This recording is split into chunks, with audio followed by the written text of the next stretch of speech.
Yo, what is happening, guys? Welcome back to Let's Talk Fighting Challenge. You can tell by title and the thumbnail. Today, we will be touching on the two Misfits events coming up this month. One of them is literally this week. I've just been so busy. If you've watched my Devin Haney Ryan Garcia video that should be already up, you know that I've just been busy. I'm trying to get back in the recording for this channel. Kind of trying to make a return on the YouTubes because I've taken a break from it.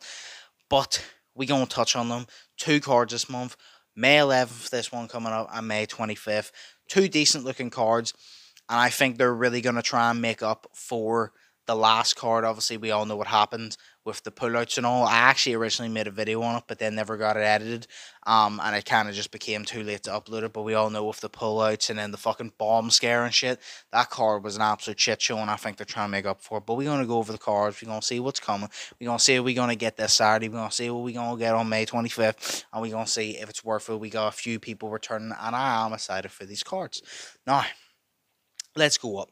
First one, we got Temple Arts versus Ben Knights. Now, obviously, Temple Arts, I believe his last fight was against Chase Moore, and he won that fight. Bit controversial. I think Chase Moore actually won, but he does hold the title, so this is for the title. I haven't seen Ben Knights fight before, but this could be a new guy on the scene. Obviously, two heavyweights, so this could be one of those ones where they're swinging big power shots and someone's going to get caught, or it could be a sloppy fight, but I think it has potential and I'm excited for it. Then we got one of the tournament fights, which is Argentinian King, and it was supposed to be versus males with Max, but now it's actually against Britain's worst boxer. And I'm not going to lie, I'm very curious.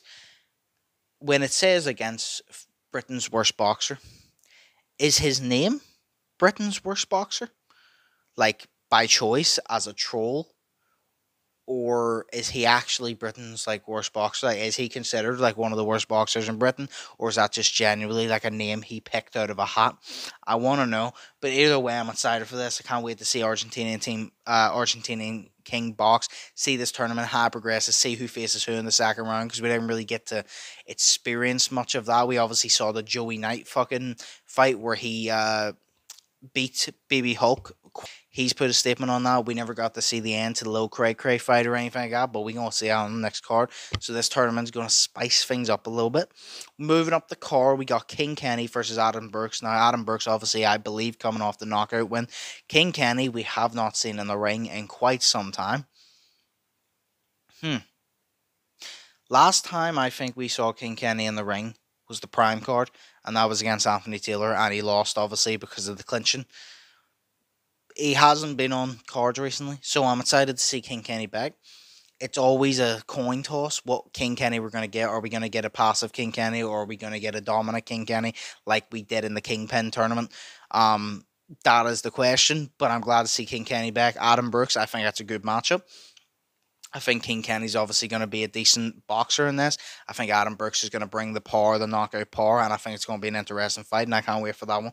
Then we move on to Mist versus Ryan Taylor. Now, I don't know who Mist is, but I got a little bit of a backstory that they used to be friends, and then they fell out. Whatever the hell happened, whatever drama happened, so there's bad blood there. It's personal. It's not just getting in the ring and fighting. It is personal. Ryan Taylor, we all know what Ryan Taylor is. He's a fucking loose cannon. He'll headbutt you, he'll body slam you, he'll fucking injure your eye like he did to Slim. But now it's personal for him. As personal for this Miss guy, and I like that. I feel like that's what we love about YouTube boxing. When it comes to actual boxing, usually it's a clash of egos. It's not really I fucking hate you. It's more I'm a better boxer than you, and then the other person thinks they're a better boxer than you, and that's it. In YouTube boxing, a lot of the time, it's not really about being the better boxer. It's just about I dislike you, so I want to knock you out in front of millions of people, and that is exactly this. This is a personal beef. This is going to be one of those ones that gets intense, especially leading up to the fight. It's probably just going to be a strip brawl because fuck the technique. They just want to hurt each other, and I'm all here for it. I love those personal fights. That's what YouTube boxing is all about, and I can't wait for that. It's going to be an interesting one. Then we move up to the co-main event, and when I saw this, I was very excited. We have Jolie Polka versus Barbie. Now, I remember this was supposed to be the finals of the female Kingpin tournament, and we never got it, and I wanted it. I kept asking for it. a lot of people in the community kept asking for it, and I believe Mams Taylor at the beginning, when asked about these type of matchups, said he didn't want a copy Kingpin, so I thought we were never going to get it. But thank you, Mams Taylor, for making this a thing. Now we're finally going to get to see the end of it. I predicted Barbie to win from the beginning. Then Julie Polka came out and actually beat Elle Brooke. Then she had a good next fight. And I'm excited to see this one. I think this one is honestly, it might steal the show. I'm actually going to confess that. I think Julie Polka and Barbie might be fight of the night. I'm confidently saying this because it is going to be a fucking war. There's not going to be much technique. It's going to be Barbie coming out, swinging for the heavens. It's going to be Julie Polka using her strength. Barbie's going to have the reach and the height. Julie's going to have the power. And they're just going to, I think, meet in the middle. And I don't think this one goes to decision. That's all I'm saying. And I'm all for it. I'm excited for it. Then we got the main event.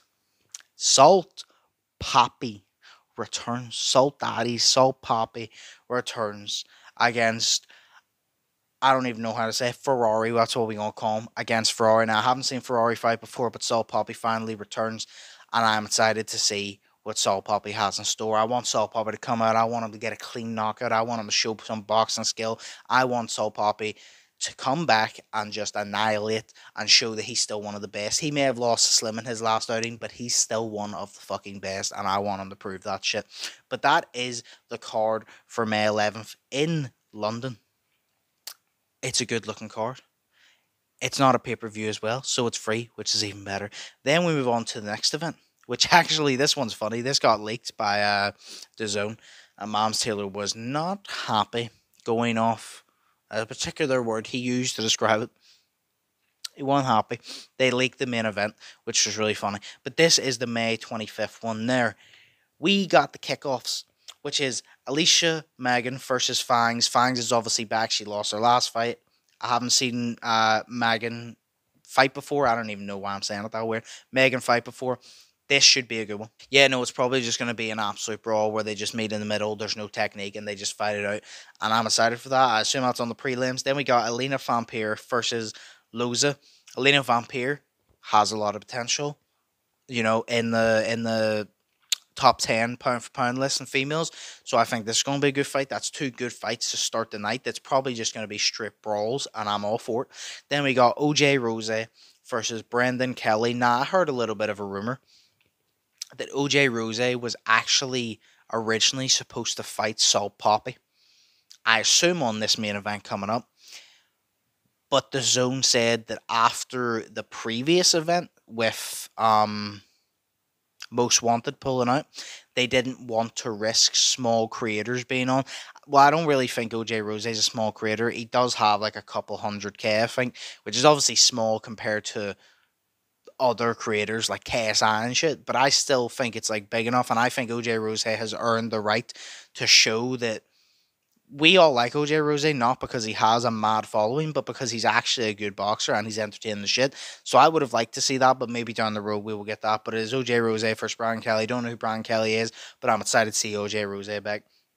We got the Killer Bee debut. Don't know who she is, but she's going to debut. I don't know if it's a mystery opponent. They're going to announce her opponent. Probably do it at the press conference. That's another good one. Jeremy Park versus Anthony Fargas. Anthony Fargas, I believe, only fought once. And I think he teamed with, if I'm correct, Poseidon or whatever you call him, in the tag team match when Pineda and B-Dave beat them. I think that's the one time he fought, if I'm correct. Don't really know how I feel about that one. But, we can't win them all. Then we got Lil Cray Cray versus Yachty Gang. I'm excited for this. This is the fight that literally, I thought Yachty Gang was going to win. Lil Cray Cray was smoking him. And then, all of a sudden, the bomb scare happened. They had to leave the arena. They were outside for about an hour. They got back in and they decided not to continue. I said in the video I did record, I never uploaded, I thought it was the right call.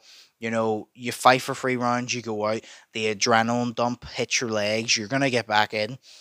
It wouldn't have just been a fair result. Even if Lil Cray Cray won, I would have always wondered, could Yachty Gang have brought it back? Yachty Gang could have won, and it could have only been because Lil Cray Cray had the adrenaline dump.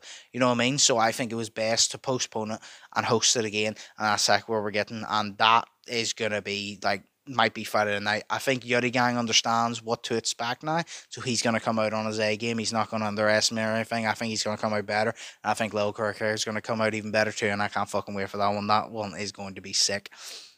We got Livian Bell versus Tristan Ham. Tristan Ham last time out, knocked out, not Logan Paul, you know? Not actual Logan Paul, but like not Logan Paul, him. And then we got Livian Bell. I think last time he fought was actually just against JMX that I seen. That one's gonna be a good one. I think I got Livian Bell in that one, but I think Tristan Ham, has a lot of potential for this. So we gonna see. Then we got the main event, which is the one that got leaked: Elbrook versus Paige VanZant. A lot of people didn't really like this main event. I actually think it's a decent main event. Now, Lil Cray versus Yuddy Gang, I believe, could have been the main event here. I think that's going to be Friday night. I think there's the most hype around that one, so I think it could have been the main event. But I believe the main event goes to Elbrook and Paige for the simple fact of Elbrook's last outing. She knocked out AJ Bunker. Despite the ref clearly being against her, she knocked out AJ Bunker flat on her face. And then also, it is for the title. So I assume that they were like, okay, we're going to give this one, we're going to have the Salt Poppy one, then we're going to have the female main event, giving Elbrook her shot after that good knockout, because it was a good one. She's earned that. Like I said, the Yuddy Gang versus Lil Kirk could have been the main event, but I don't hate the main event with Elbrook. You know what I mean? It sets it up for better female fights in the future. That could even set it up that on the previous card, we have Barbie versus Julie. You know what I mean? Like, this could set up different fights, different rivalries, depending on this main event. Because if it's a main event, it's going to be more popular, more skyrocketed. So, I mean, that is the two cards. It could be good. I think they're both going to be good. Now, they're going to be pay-per-view level? Maybe not. But you know what? It was the event with Fox the G that I didn't think was going to be that good. And it ended up being fucking insane. It was the event with Wally Sharks versus Dean the Great the first time that I didn't think was going to be that good, and it was fucking great. So it's always the ones that I didn't think were going to be that good and I underestimated ended up being the best ones. The Fox G one had the highest knockout percentage of all, like, the whole card, of all the cards. So all I'm saying is, let's not underestimate it. Let's wait, see, enjoy it. If it turns out amazing, happy days, and if it turns out average, we're going to have a good time anyway. But that is my thoughts on those fights, my kind of sum up. I'm going to do a little prediction video later this week, get that out before we watch it. But as always, let me know your predictions down below. Let me know your thoughts on both the cards. Which one are you looking forward to the most? What fights are you looking forward to the most? And of course, think positive. Have an amazing day. Stay safe. I'll see you in the next one. So, peace.